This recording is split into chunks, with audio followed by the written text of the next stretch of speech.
All right. Happy Saturday to everyone out. Saturday. Happy Saturday to everyone out in Fish Podcast land. This is the Helping Friendly Podcast on tour, live, coming at you. My name is Brian Brinkman. I'm here with Jonathan Hart.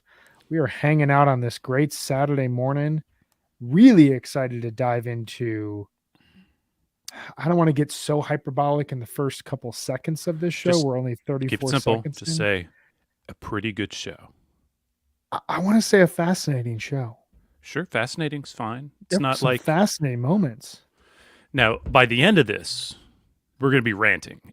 We might be Yeah, ranting. I'm gonna be taking shirts off. It's gonna get wild because this show it's pretty good. It's pretty good. Give it This that. was the second night in Mexico, 2/25/2022, also known as the second show of Fish 2022. And we're going to break it down for you here today. We're going to dive into kind of larger thematic points, what we're hearing from the band just 2 shows into the year, our favorite moments. We're going to kind of take it song by song. What did we hear? There were a lot of really good songs played last night, some really cool song selections, a lot of moments where I was like, I didn't expect that. And then it turned out to be excellent, and a lot of patient, thoughtful, introspective jamming. So I'm Yeah, very excited to dive into this. me too. That was a lot of fun last night and this morning watching, and yeah, I can't wait. It's a lot. I have a lot to say, probably. It may be the Likewise. same word over and over again. I'm just gonna say, "Yep, that was awesome.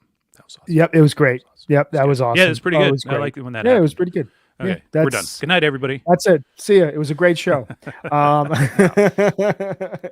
so before we jump into the show here, we have just a couple of points of business at hand. The first of which I want to tell you all that if you have not yet, please subscribe to Osiris Media on Apple Podcasts. It is the best way that you can support what we are doing here, and it is the best way for you to get 2 things that are really cool right now, with more things to come. But the 2 things right now are, number one, ad-free podcasts. If you don't want to hear us blabbering on about our favorite companies that we love that support us, you can go to Osiris Media on Apple Podcasts, subscribe there, $4.99 a month, no ads for you in terms of all your content. The second thing is we're putting a bunch of bonus material up there.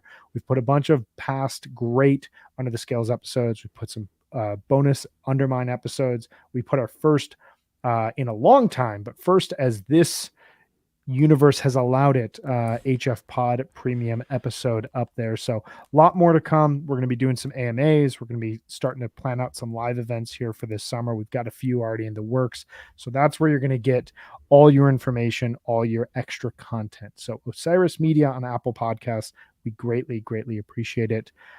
The other thing, before we do a quick ad read here, Jonathan, you have some news for us, don't you?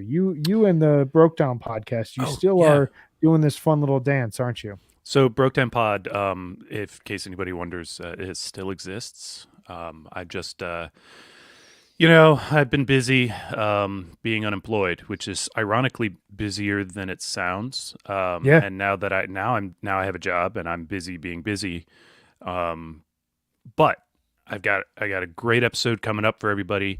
I'm gonna try to spend time on it in between listening to these pretty good Fish concerts this weekend and try to get that episode out for everyone this week. And if it's not this week, it'll be next week or maybe the week after. No, it'll be sooner than that. It's coming up real soon. It's a great episode. We delve into some controversial shit. Can I say shit on here? Because I just did You can twice. say shit. You just said it twice. And I Yeah. said it. So we've Oh, said it 3 times. way to go. Thrice now. Thrice. So Anyways, you delve into some controversy, huh? yeah, all the best stuff coming from Broke Down Podcast, and I'm not even paid to say that because there's no money. It's just a fun show, and It's the love I of the have game, fun doing man. it, and so we get around to it very soon. Well, I Very love soon. Broke Down Podcast. Broke Down Podcast serves an incredible purpose and service for me. And that is, if I ever don't know what I want to listen to with the Grateful Dead, but I know I want to listen to the Grateful Dead, I go to Broke Down Podcast. And Broke Down Podcast, even if it's an era Like I tend to hang out in 1973, 1974, and 89 to 93. Some The pretty good rooms to chill in. great You rooms to could do hang in, worse. but at some point you're like, hey, I need something new and I don't know exactly where to turn. And Broke Down Podcast will have like an episode, your episode in January that I think had a jam from 71. Was it a 71 show that I'm remembering correctly? Oh, you should ask somebody involved with the program because I have no idea. Whatever it was, I was like, I have not listened to this Era of the Dead, and I am That's great. fascinated right now. And that is a huge, Oh man, huge you show should to listen seek to out. all the 71. It's really distinct. It's right before the 72 stuff gets all liquid and melty and great in its own way. And but it's good Cowboy Dead, and I think it's represented on that new box set they just put out, the St. Louis. I think there's a 71 show on that. But There's a great 71 show on there, yeah, it 12, 10, I is. believe. Yeah. But yeah, that's a good year. A lot of fun. I did not play anything from the box set because we on Broke Down Pod, and by we I mean me, stay away from all that commercially released stuff because we're going into the nooks and crannies. And as they release everything, I am very much in those nooks and crannies because I'm You gonna are you are play digging the into shit the weeds and that Dave doesn't want to put out. right, right. Yeah. And there's a lot of good shit that Dave doesn't want to put out He that hadn't we got can there yet. play, which is great. He hasn't gotten there. Man, there's this is a fish live stream, but it should at some point turn into a dead live stream because I feel like we could go in a number of different directions here. But Well, let's save it for the bonus episodes. we're gonna say that for the bonus content. Yeah. Before we jump into the show really quick, I do just want to tell everyone out there about our presenting sponsor here, Sunset Lake CBD, a company that we are not just telling you about every episode. We really, really love this company, and I want to tell you why. They have a line of smokable hemp products for the old deadhead, for the young fish fan that are searching for the mellow body high.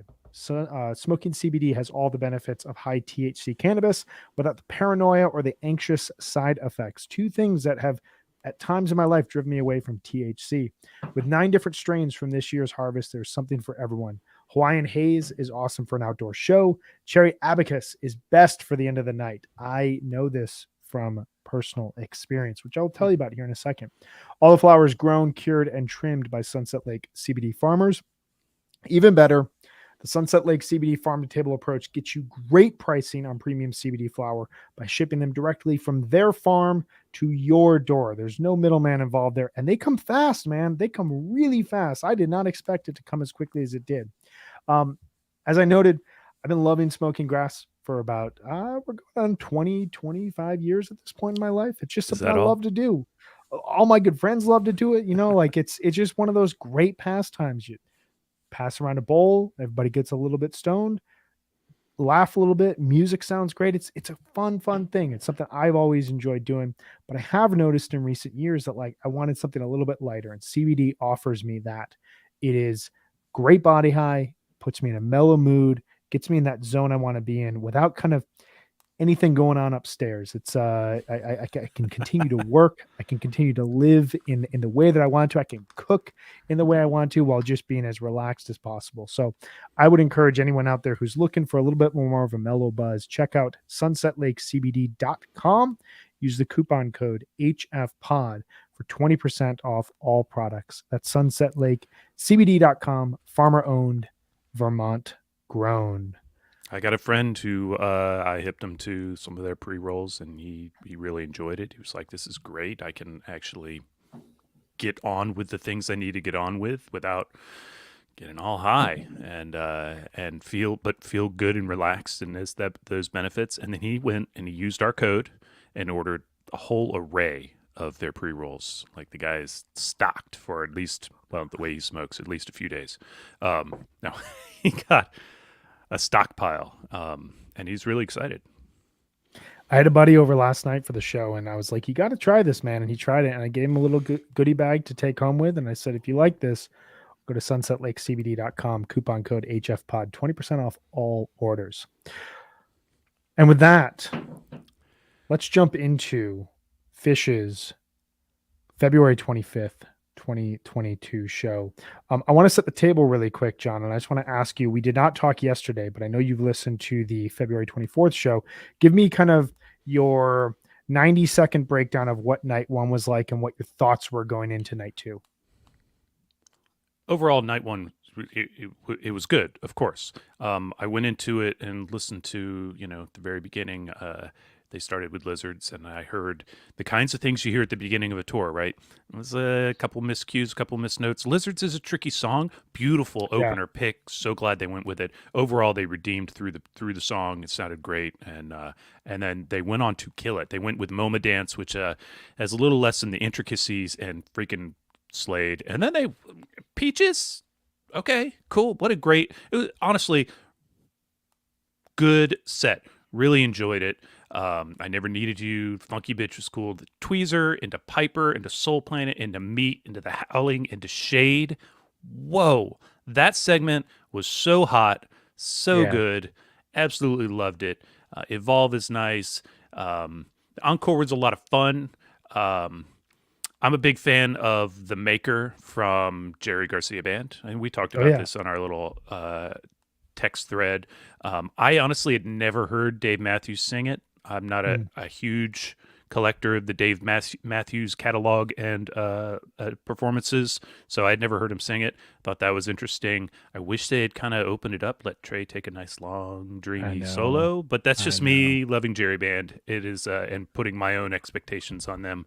And fun Tweezer reprise. It was what a cool single setter. I mean, it had a lot of meat on that bone. So I Yeah. thought it was a great way to open up the run. It did this really interesting. Megan and I were talking about it yesterday. It has this really interesting balance of like it's billed as a welcome set, which you think means just like milling around, kind of mingling with friends, catching up. And oh, by the way, Fish is playing a concert. But like, and it had those elements, but also like they play that tweezer and they're They went bringing hard. they went really hard. That whole segment you referenced, tweezer through Shade and then Evolve, and then like the tube just keeps it going at that Yeah. point. Like that whole segment of fully flowing segues, fully flowing jamming, reference points back to previous. Like they're clearly listening. They're clearly on top of their game at this point. And I think the challenges aside of, I agree, there were some rough moments in Lizards, but it also signified to me of like, if we're going to open with Lizards, we kind of feel good and we're going to work our way through any sort of hijinks because we know that we're at a point where we can play Lizards for a song of the tour, which is cool. Uh, this band is human. Whatever. Things happen. They make Yeah. mistakes. They keep playing and they deliver awesome shit as well. So, I think there's an old song about taking the good, taking the bad, take the rest. Something. I don't know. I You should always cover go that. back to that moment in the hotel room in Bittersweet Motel where Trey's just like, people don't come to see us hit every change. It's all about the energy, man. It's like, you got it. Yeah, but in 1994 we Yeah, did. yeah, that's a But that very good okay, point. that's a whole other We can get conversation. into this. Anyways, I thought it was a really great set, great show, and as you said, set the table for last night. Sets the table nicely. So last night they come out by my calculations 10 minutes early. How dare I they? was shocked to find out that showtime was 5:30 p.m. Mountain. I was like, "Oh my god, we're like I'm closing down my computer. We're into this thing." And I go upstairs and I get the TV all set up. I've got the pre-screen on. My wife's finishing up some work downstairs and then out of nowhere I hear that. I was like, "Oh my It's god, they're time. back. They're on." Called her up. Kids run upstairs. Everyone's all excited. And we open up with Santos. The first time that Say It To Me Santos has opened a show. Yeah, you kind of think of that as a closer, right? Like it's Kind of got think of it that as a big closer. zero-ish energy thing, right? I thought it was Ghost initially, and I feel like some of the members of the band did, which Yes, would hint that's to the first next song. But couple chord hits. Like Trey wasn't like playing the distinct bits between the main chunk kind of right, chord. I'm not going to sing it, or I'm not going to tell you what chord it is because I've never tried to play that song. But um, you heard it. I heard it too today yeah, when I listened this morning.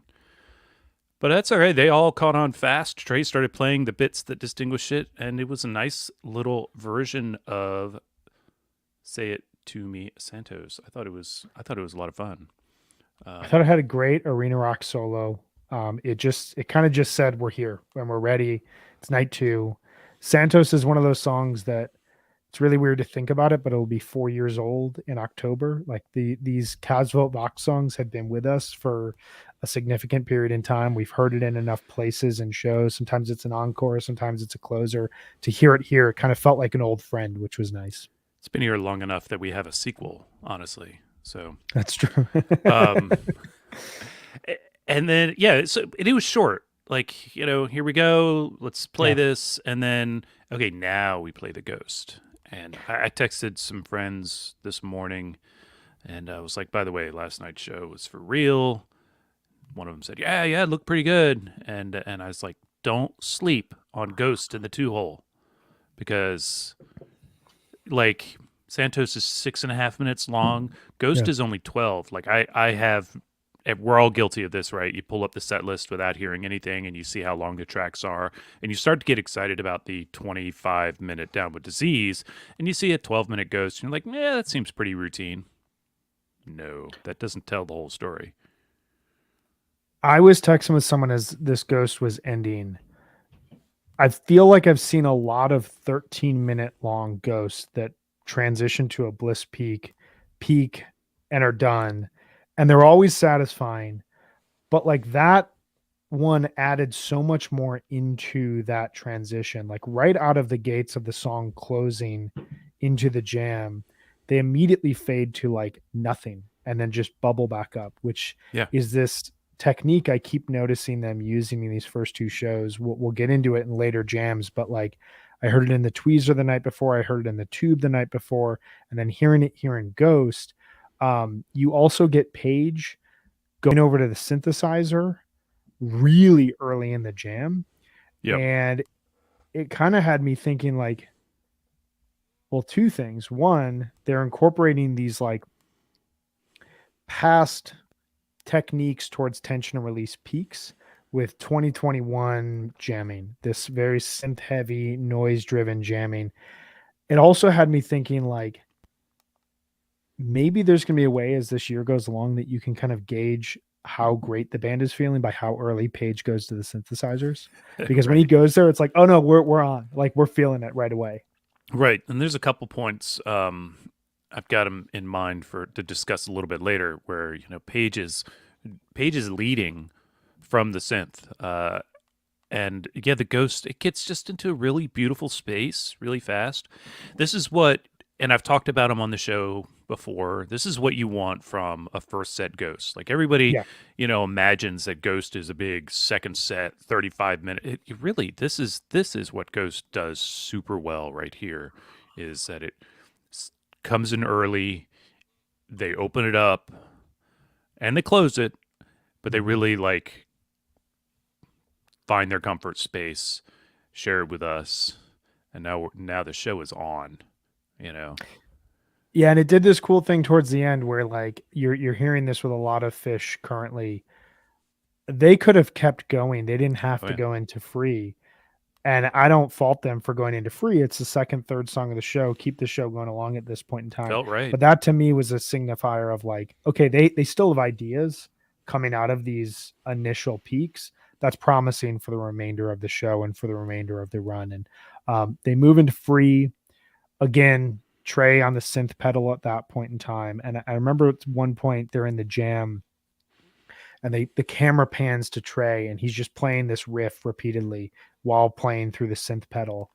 And he just has this ridiculous smile on his face. And I was like, if I had a synth pedal, I would just play the same riff over and over again, like he's doing right now, and just smile. Like it just sounds so cool. And it must like feel really cool as you're playing it because it just looks like one of those riffs where your fingers just make sense on the guitar. It's just like when you have a delay pedal. Just like when you sit down with a delay pedal and you just find a riff that fits right in with the Yeah. timing of the delay, and you fall into space, and Yeah. you can sit and do that until your wife comes to the room and says, "Please stop."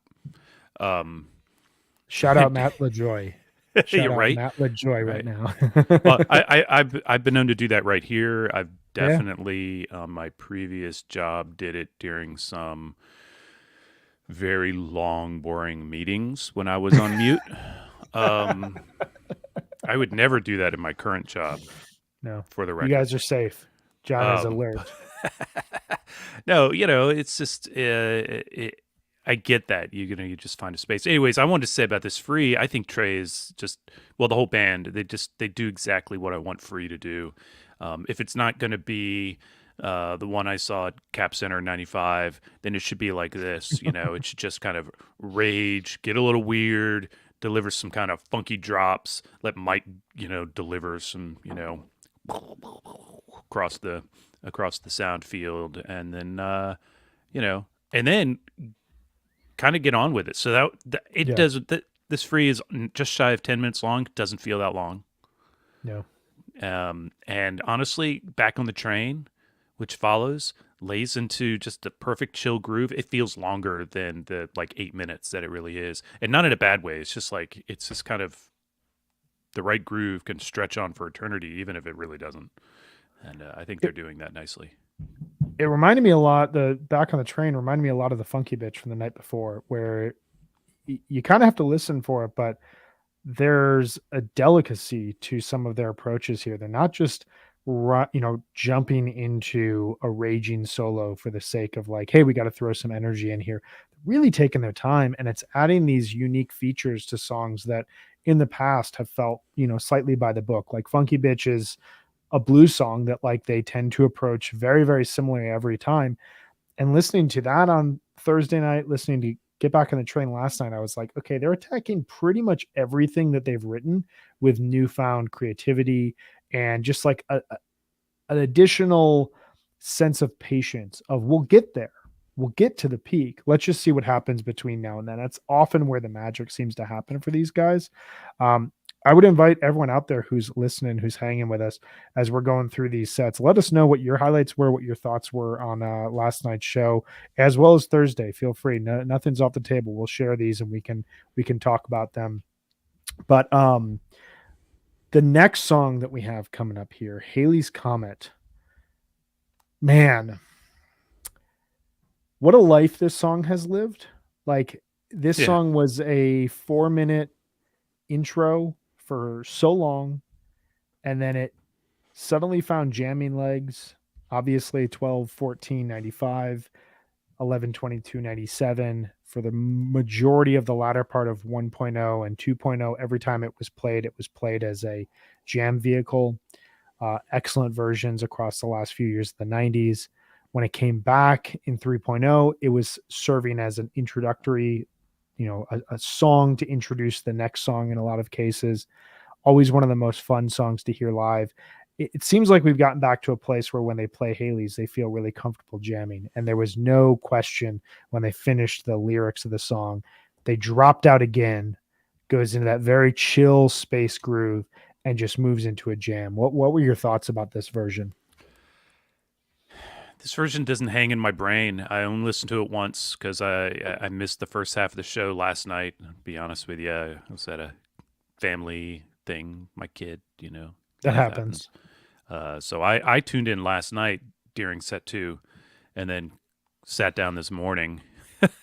I said, "All right, time to watch Fish." My daughter, my 18-year-old daughter, whose name is Piper, says, "Ah, Dad." And I was like, "Yep, here we go." And so I enjoyed the Haleys, but it's really like the song was a blip. There was a good jam, and it's really where they landed and the point, the transition into where it lands that sticks in my brain. That is what I remember from Haley's. It's not bad. Don't get me wrong, but Mhm. so if you have more you want to say about the jam, you should say it because I want to talk about what happens when where they go with it. Yeah, because I think the transition is really interesting. I think the only thing I just want to highlight is similar to that space and Ghost, similar to that space and Tweezer from the night before, even Tube. Like this is where I'm starting to really hear there's a new thematic approach that I'm hearing. We'll talk about this in set two as well. But Page moves to the synths. Trey is just kind of like fluttering around playing a really pretty riff, and it's like 3 or 4 distinct minutes that I had it on this morning and it didn't come across as well as it did when I was watching it last night when it was like the focal point in the house. This was more background noise this morning while kids are getting food and I'm making coffee and stuff. So I want to listen back with headphones, but like my point is there that 3 or 4 minutes of just no rush. Let's just see what happens in this space. I think it's stuff that's going to really come across well and re-listen. It reminded me a lot. We'll get into it as certain moments within the Down with Disease and Carini as well. But there's a distinct effort right now. It seems from a listening standpoint for them to just be completely patient and just let the music just slowly guide. Um, they obviously then move up into kind of a percussive rock beat. And what happens next? Yeah, they start shifting around that rock beat a little bit, and Trey's kind of leading. Well, not kind of. Trey's leading them, and I don't know if he's going there directly, going there on purpose, but pretty soon he finds it, and he's like, "All right, we're playing Santos." And he starts singing it. And I'm not sure everybody was 100% with him when he started singing, but they all caught on right away. They were all there you know, after by the time he's singing. And okay, so we have like a minute of "Say It to Me, Santos," and then a little more rock jamming, and then Trey lands on something else. And you can hear it. If you knew it's coming, of course, it's very easy to hear as the second he lands on it. And Paige picks up on it right then. And he's standing there facing Trey, playing on the synth, whatever synth is there, facing Trey. And then he reaches down to the electrical piano and starts playing some rock and roll because he knows. And very quickly, they all dive right in. And they do a pretty competent rockin' version of Satisfaction. That's so cool. Like, my wife walked in the house right that moment, and she was, rocking along, and I'm laid back in my easy chair drinking coffee, and I'm rocking along, and it was outstanding. Yeah. I was in the car last night coming home from our event, and looking at my phone, looking at the set list, and I was like, "Holy shit! They played Satisfaction." And my son's like, "Dad, you know." Settle down, Dad. Um, but I wanted to turn around and say, "You don't understand, man." But I spared him. Yeah, that was pretty cool. That was really cool. It was there was a moment I wonder if you caught it on the webcast where Trey sings the first line, I can't get no satisfaction, and he kind of looks at Paige because at that moment like there's a new chord that's it that the song like moves at that point, and he looks over at Paige and he just kind of gives him this look that like I just took as like I don't actually know this song, but we're just gonna try to figure it out Yeah, right no, now. he's like excited because he knows that Paige Yeah, is on the ride with him. yeah, Like he's yeah. like, "Hey, we're doing this, right?" Yeah, I It love it. reminded me of Dick's 2011. They opened the second set of 9/4 2011 with rock and roll, and they they end up on this like repetitive rock beat, and pretty soon Trey realizes, oh my god, this has come together. And so he starts singing Come Together, and they haven't played Come Together since 1995. I think they've only played Right, it once before, and they don't know the chord that they have to go to transition into the chorus.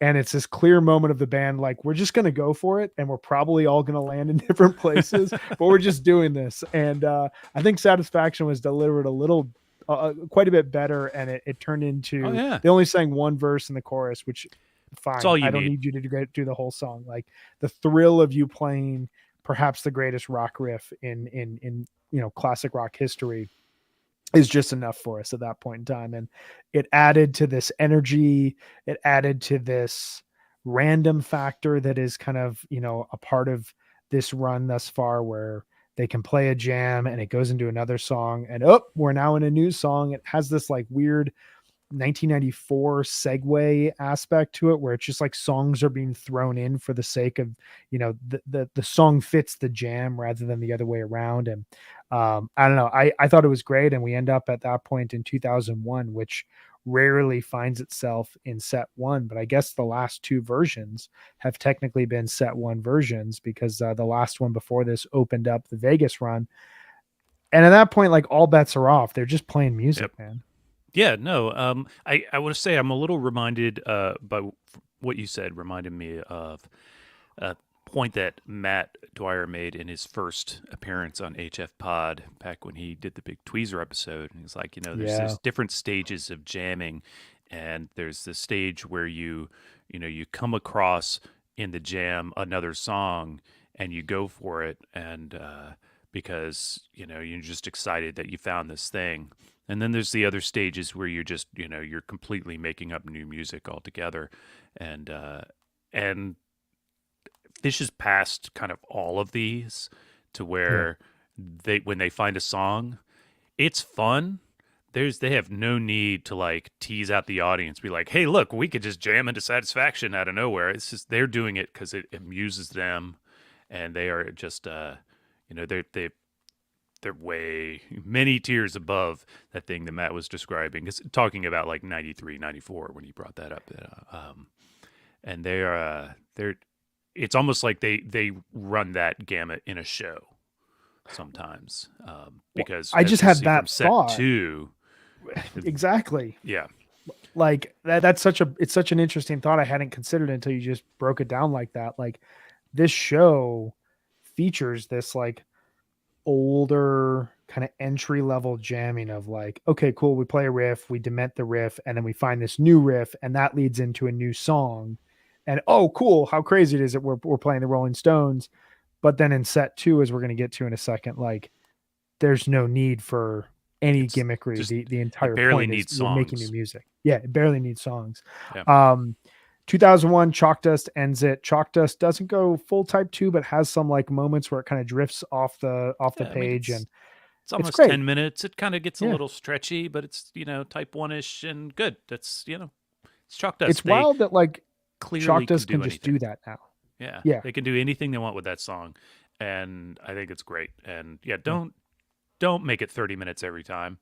Actually, go ahead and make it 30 minutes every time if you want. But you don't have to, and that's fine because it is just a great rock song too. So we can take some of that. I tend to love these versions of it, and they play them every so often. That it is a at its heart, it's a pure chalk dust torture where it ends at chalk dust torture. It's only 8 to 10 minutes long, but there's moments where they're almost teasing out to you that, like, we could do anything with this song right now if we wanted to, but we're just not going to because we want to play this as a rock song. But they almost Right. still can't help themselves to go into a different key and modulate for like 30 seconds and then come back because that in and of itself is, It's I don't know, like as we're going to see in the second set, they can do that. it's like the breaks at the end of a proper Bowie. Like if they play a Yeah. proper David Bowie, and I don't mean a 30-minute David Bowie, I mean just a properly played David Bowie has those breaks at the end where it just starts to get a little bit, and then they play their theme, and then they get a little bit, and they come back to the theme. It's like, and then when they were at the top of the David Bowie game, when they were spending all real energy in that song, they those things just drew out, and Yeah. suddenly you're 10 minutes later, you're like, or 8 minutes or 3 minutes, or any time is not important. Later you're just like, oh, David Bowie riff again. Yeah. It's like, okay, cool.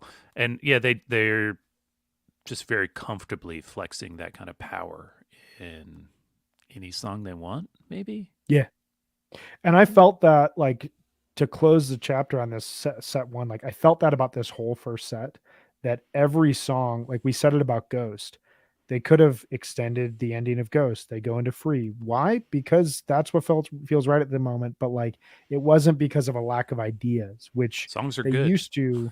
Songs are good, yeah, yeah. But like they used to close out jams because, and I think Trey's talked about this in a few interviews, they felt like they had reached the end of their ideas at that point and they wanted to move into the next song. They don't seem to ever be out of ideas right now. And that part is really fascinating to me because it allows these sets to.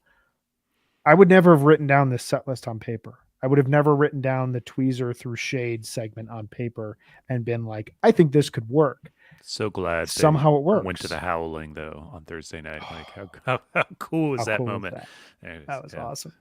I digress. All right, so the second set, really quickly before we jump into this, the second set is the second 4-song set that we've seen since June 20th, 2004. The last one being October 17th, 2021. This now is starting. I don't know how often we're going to see Don't these get ahead of things. yourself. It's just they clearly understand that, hey, at the end of a certain song, there's no need to start a new song because we've said what we need to say. And that's a very, very cool place to be with Fish, that they can say it with 4 songs with a bunch of music thrown into here.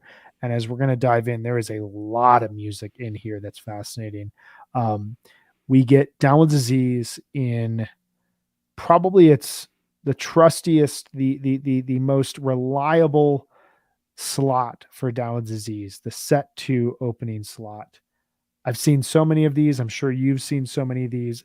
Every time Oh we yeah. get that bass rumble, I'm just like, here we go. It's second set.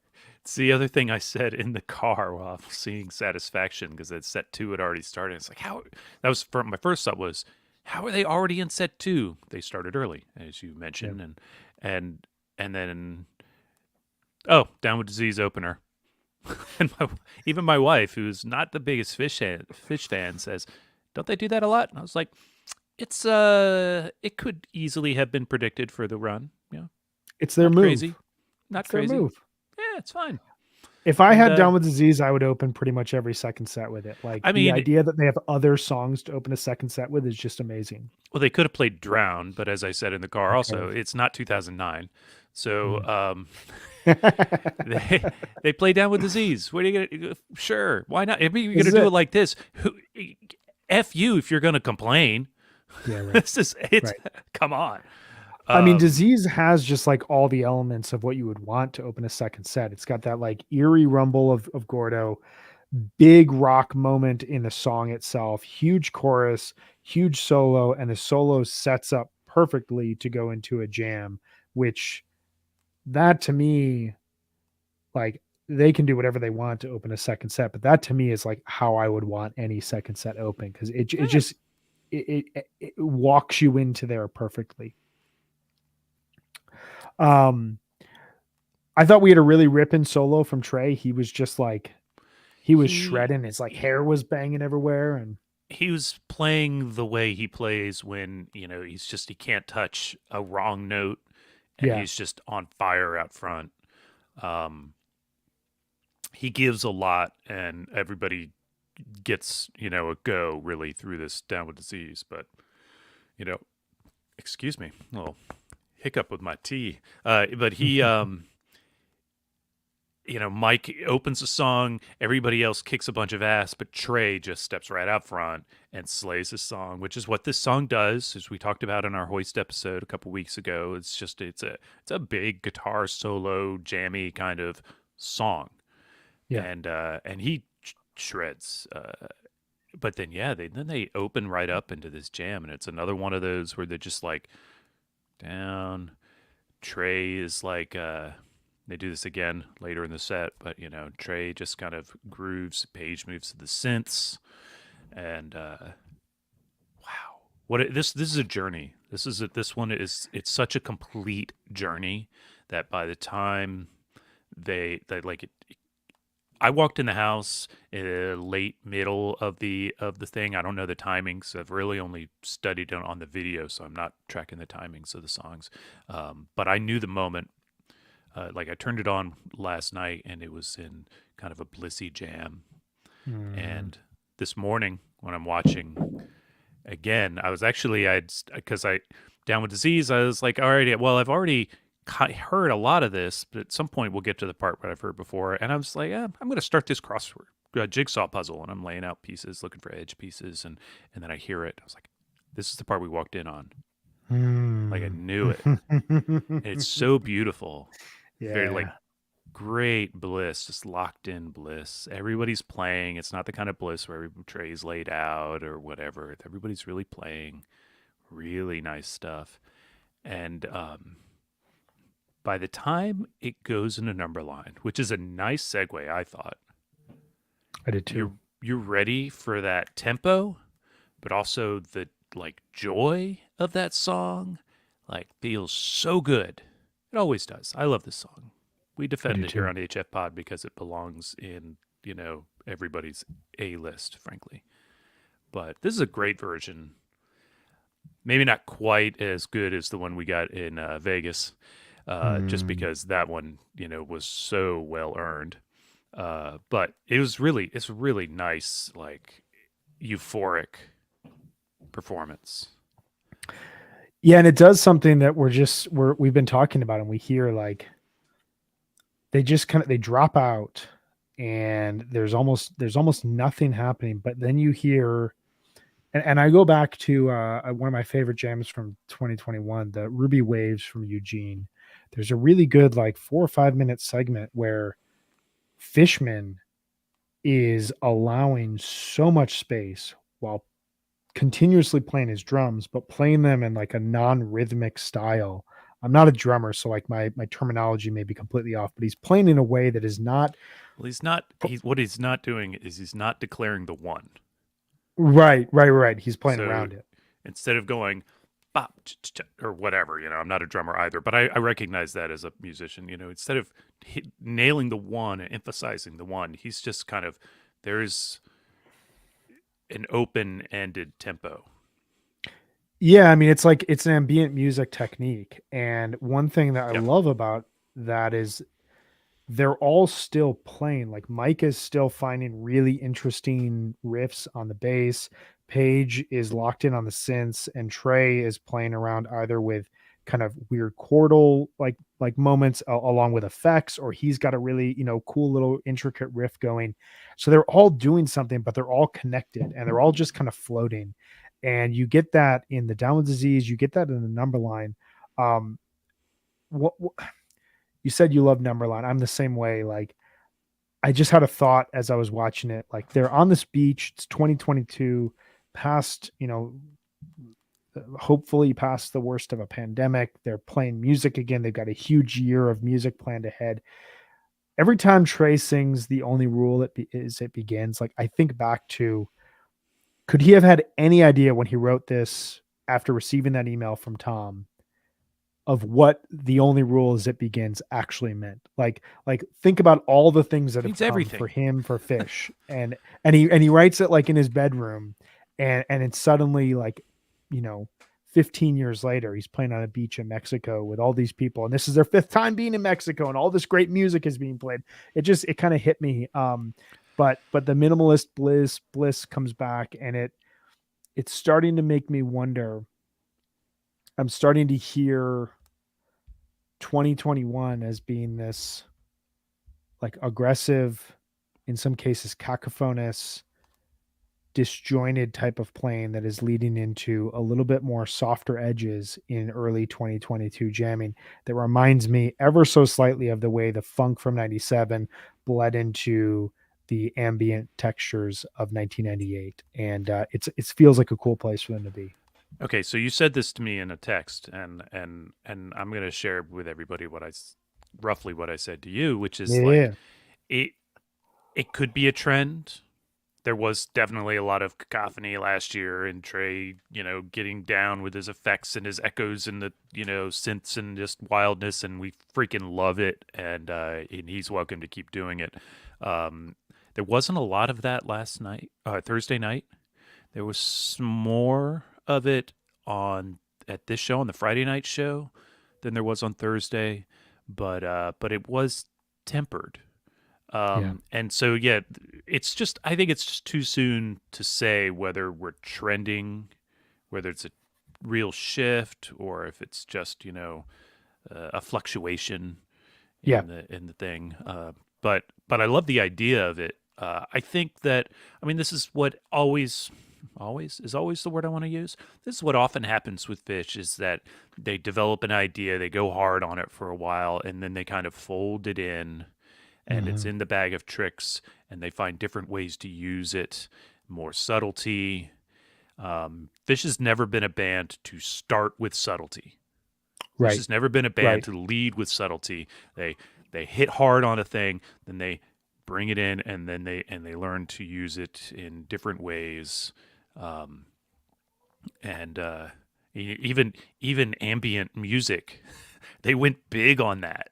Like, Yeah. like I had a whole set of it at Lemon Wheel. Come on, but then they fold it in, and then it's just another tool in the chest. And so, yeah, maybe that's what's happening. Yeah. That would be fine and good as long as they occasionally, go full on synth wildness to fuck our brains up every now and then. That'd be cool too. Yeah, it'll be interesting to see where it goes. And I think the other point to it is like they're a band that's in constant motion. So Right. what they're playing right now is based on who they are right now compared to August 2021. And there's elements of who they were in August 2021 that obviously they still are in February of 2022. And so those like original inspirations at that point are still with them, but they're always trying to figure out what's next. Where are we going? Can we tinker with this? Can we take this and apply it here? And that may be what we're hearing right now. Well, that's what Numberline is about too, though. It's about the journey. It's True. about True. like, how can you? We're still doing this. Yeah. We Yeah. all these things through these many Yeah. years, we're still doing this. We're making this happen, and we're making different kinds of weird music, and people come and listen to it, and and and all of us out there, it's the same thing. We go through what we go through to actually be able to experience this every time we can, That's it. whether it be once a year or 10 to 20 times a year or whatever you can manage, or just to be able to sit on your living room sofa and enjoy it. Um, Hey, I'll take any weekend where I can hang on my couch and watch some fish. yeah, It's a yeah. good thing. Um, so we get that jarring transition from Numberline right into Carini, and it is always like you talk about fish uh never goes with subtlety. And Carini is like the song that every time you hear it, you're like, oh my God, wow, right now. Okay, all right. We're whatever they played before, like we're ready for it now. Um I thought it I, was a I, big set list call here. I Go did ahead. too.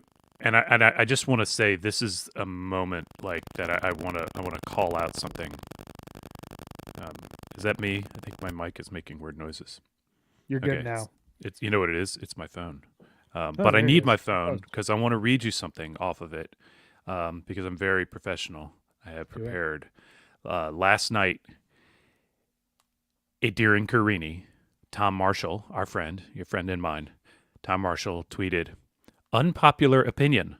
I don't love Carini, but this jam they just dropped into is DOPE. Vape 'em if you got 'em." I My actually love brother-in-law Carini. said it. I like the heavy, Yeah. crazy shit. Okay, Tom doesn't. But I thought that was fascinating to see last night. I thought it was cool, and he's totally right. Like, okay, if you don't like the song, we got the jams, and We got the jams. Well, and it's so interesting this life that like I was talking about with Haley's. Like Carini starts as this joke rock song. The first performance is an amazing jam. And then it's played just a couple more times in Europe. It never appears in America until 12/30/97, and then appears again as a joke on 4/3/98, and is kind of sporadic through the last parts of 1.0. You have a couple really great versions, 9/14, 2000.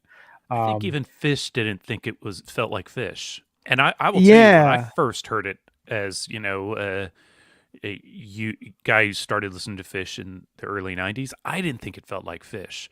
no, Fish really had to like find their way into even the thing that they wrote. right. Now Yeah, they've which got is that risk of early 98 is such an interesting moment, or of early yeah. 97, excuse me, it's such an interesting moment of like, okay, we're just going to go for this. 2.0, it's still kind of a joke. Like I saw a couple versions, and it was kind of like, oh, Fish is playing Carini, not like this is a Fish song. And it wasn't until 2011, 2012 that like they really started to figure out there's another place that we can take this. And ever since then, it's been one of the most reliable jam vehicles that we've heard from them. And this version immediately moves into this like bubbly synth jam that I absolutely loved when it started, into abstract psychedelia. You get an incredible light show from Chris. he dims the band and just has the background lit up green. And so it's, you just see their silhouettes kind of bouncing. And then it peaks and it's just like this, it's this stunning jam that could have been 13, 14, 15 minutes, stretches to 20 minutes, and they're never out of creativity. I loved this performance, and I honestly think, talking about it right now, this might have been my favorite jam of last night. It's really good. I listened to it again today. I watched it last night, and it's funny. Yeah, I mentioned I was putting together a puzzle and working on. Oh yeah, I'm glad you put up this comment from Luke. Fishman extra screamy during that Carini. Yeah, totally. Yeah. Fishman loves his song. I think gives him great opportunity to bash the shit out of his drums, and he likes to get screamy. But he yeah, they did that thing that we mentioned a couple times already, where they just drop down, gets quiet. Trey starts kind of just chopping chords, and Page is leading. He's going full Yeah. on, Lord of the Synth, and just like, and it's beautiful and wonderful, and I lost track of time last night, um, and I like really just had no idea where we were for a bit, and then and then they wrapped it. Great Carini, great version. And again, listening to it today, um, I had stopped doing the puzzle and turned off the video. I was like, well, I got to get ready. I'm going to do a podcast. And then you text me as soon as I turned it off, right after Numberline. You're like, I'm listening to this Carini again. I was like, oh shit, I got to do that too. Put it on my phone, and I'm walking around with my phone in my pocket, blasting just into Do one the ear as same. I'm walking around the house doing stuff. And yeah, experience that same thing again with the crazy good synth lord sounds, and then the what's the other thing I said to you at like 8 minutes? They're yeah, that was when they do it. It's like 8 minutes in where Trey's going chicka, chicka, and it's just beautiful. It's just beautiful sounds from them. Um, Well, it speaks to what we were talking about of like set one has great improvisation, but also includes songs within the improvisation. yeah. It's how do we fit these songs, or how do we fit this jamming into these songs? And set two, and this is why people focus so much time and energy on like, are they going to play a 4 song set? Is it, what is it?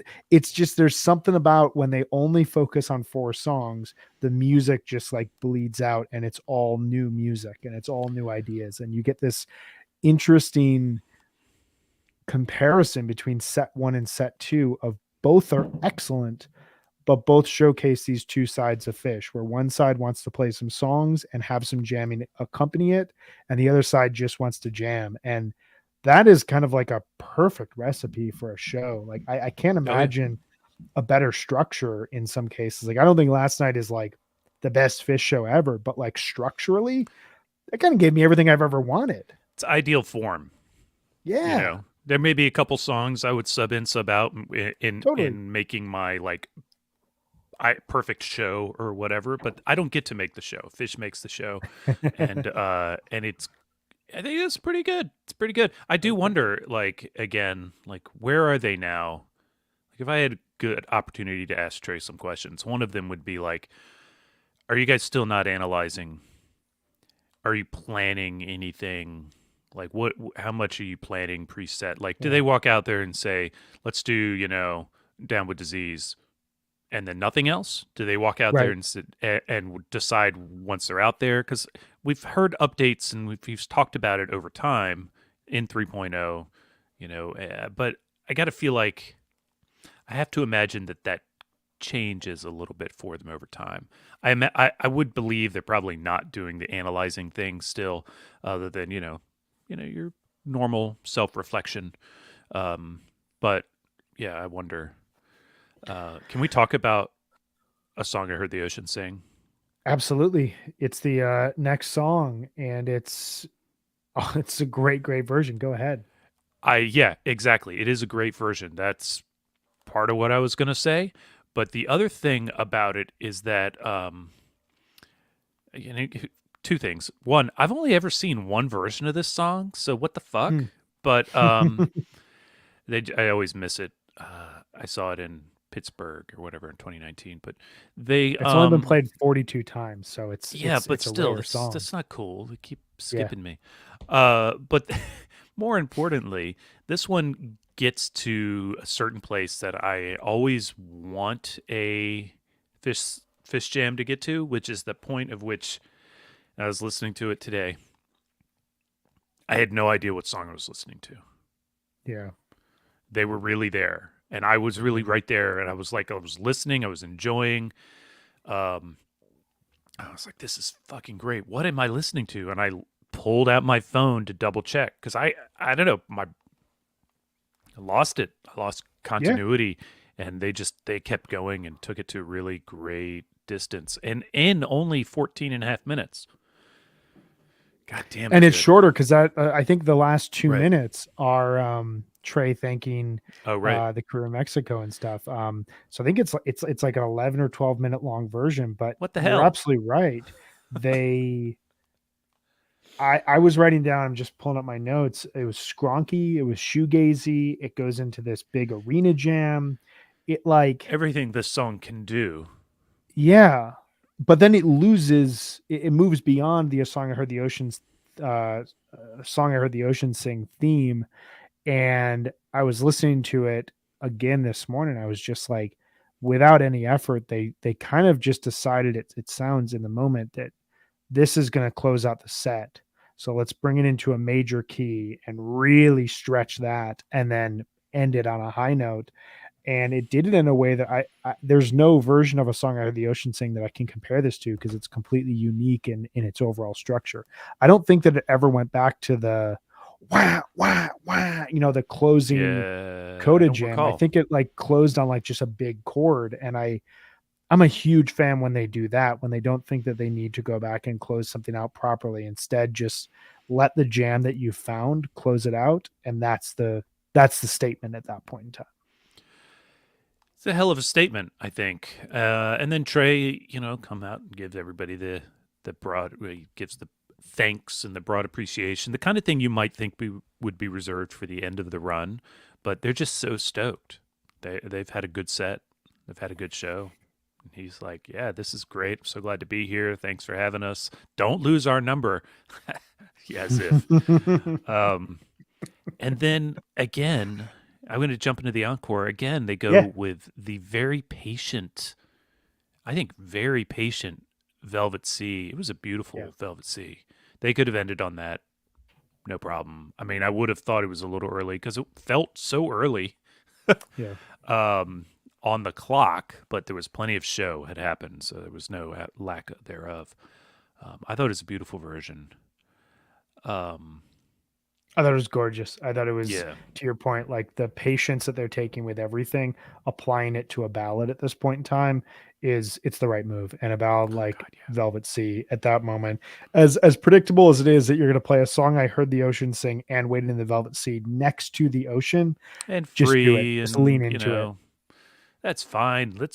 Everybody who goes to this has to know that those songs are gonna come up, and They're going to come up. why, sweet. Yeah.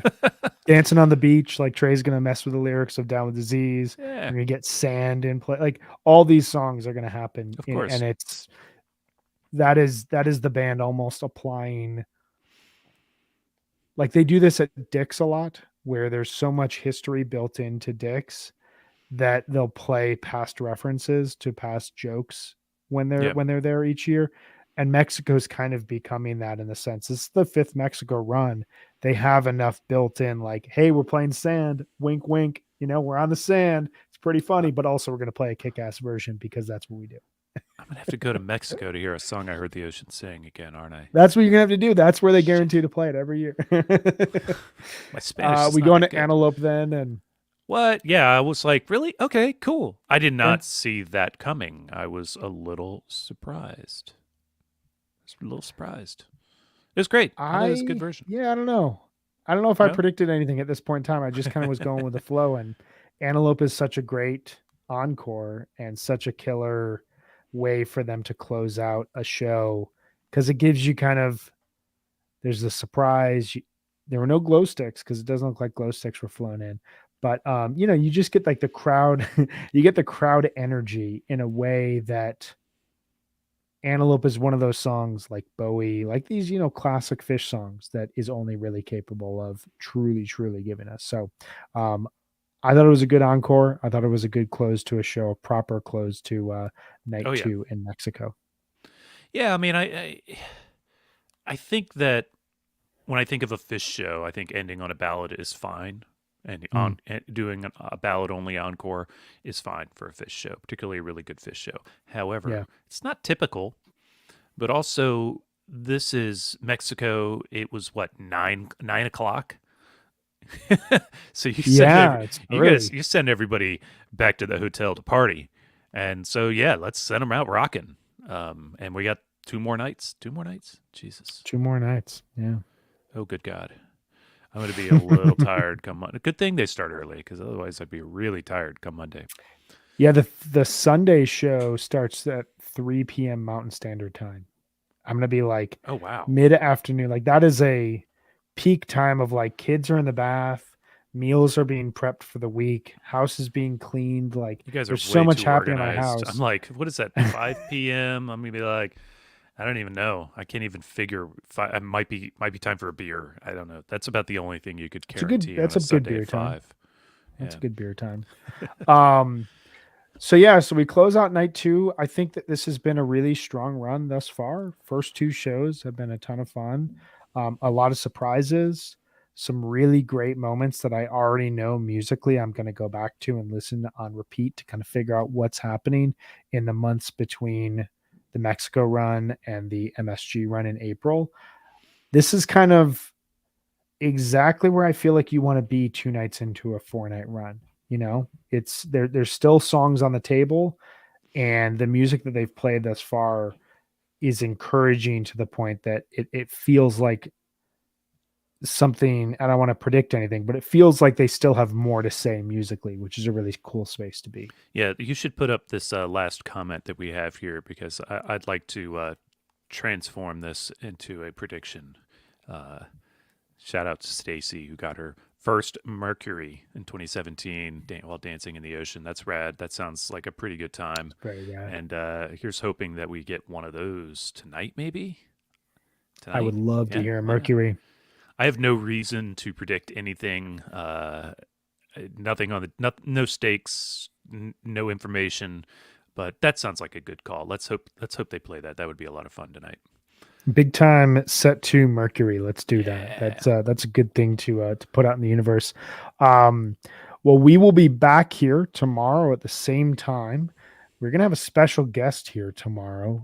One of our good friends, Mr. Ben Greenfield, who Oh many of yeah. you know on Twitter as at Guy Forget OPT, is going to be joining us to talk through night 3 in Mexico. So that should be a ton of fun. But we'll be here tomorrow as well as Monday. I can't wait to watch the show here this evening. I'm guessing you and I will be texting and Anticipate enjoying that. this as we're going through the last 2 nights of the Mexico run. Before we leave, though, John, do you want to tell us one more time about our good friends at Sunset Lake CBD? Absolutely. Sunset Lake CBD is a majority employee owned hemp farm located just outside of Burlington, Vermont.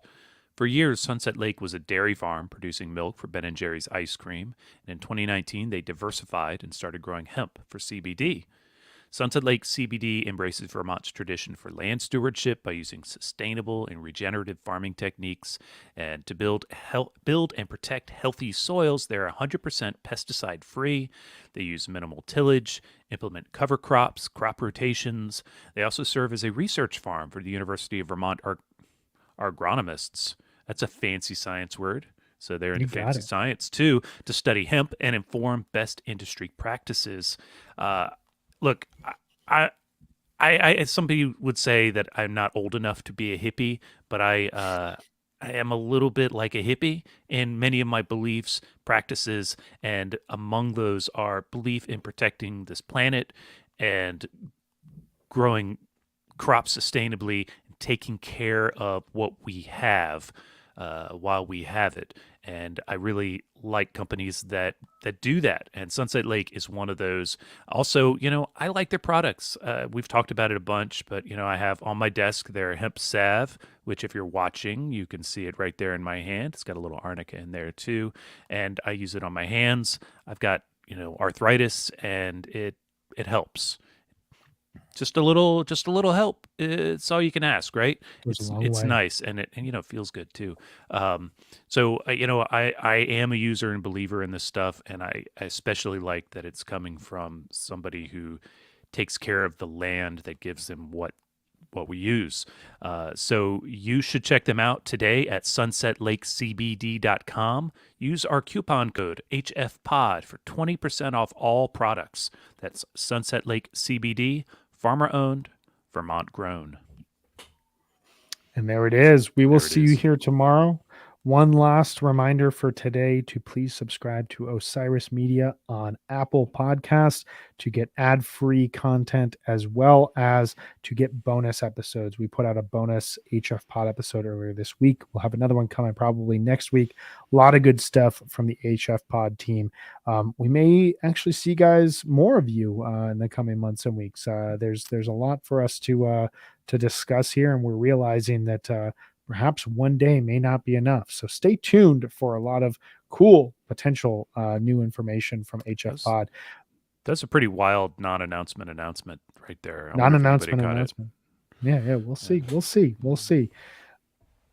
We will be back, though. We know this for sure tomorrow at 1 p.m. Eastern to talk through night 3 of Mexico. Very, very excited for that. You bet. Till then, John, have yourself a great Saturday, and we'll talk here soon. See you, everyone.